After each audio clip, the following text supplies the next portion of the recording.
trouve ça très intelligent, en fait. Et puis, c'est une grille de lecture parmi Oui. plein d'autres. On ne se définit pas que par Tout à fait. ce trait qu'on a plutôt masculin-féminin. Il y a plein de... il y a notre caractère, notre nature, notre éducation, nos blessures d'enfance. Enfin, tout ça va évidemment jouer. Donc, l'idée, c'est absolument pas d'amener l'alpha et l'oméga. Je viens pas avec une vision hégémonique de ce que le monde devrait être. Et surtout, j'essaye d'éviter justement ce débat aussi sur les questions d'inné, d'acquis, de stéréotypes et tout, parce que je pense qu'on vient dans ce débat-là avec nos idées, avec nos blessures d'enfance. Clairement. Et moi, j'ai grandi, mes parents s'en séparent à ma naissance. J'ai grandi avec 3 grandes sœurs et juste ma mère, que mon père, je le voyais pas beaucoup. Et donc, j'ai grandi dans un univers très féminin. Et donc, pour moi, quand j'ai entendu parler de ces différences, j'ai dit, ben oui, j'étais juste un petit mec dans cet environnement féminin. Je ressentais, oui. Ouais.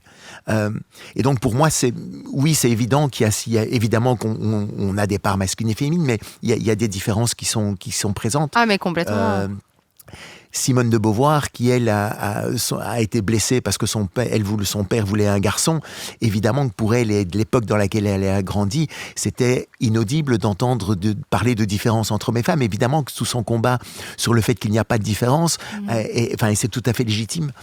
Et donc, quoi qu'on puisse dire, si on est dans une idée qu'on est convaincu qu'il n'y a pas de différence et qu'on veut tout faire pour les nier, c'est pas ce que je vais dire ou qui va changer, ou les études qui vont me convaincre du contraire. Non, mais surtout que c'est une richesse en plus, la différence. Là où on essaye actuellement de casser toutes ces différences et de mettre tout le monde sur le même, au même niveau, je me dis, mais c'est un petit peu dommage en fait, finalement, de vouloir...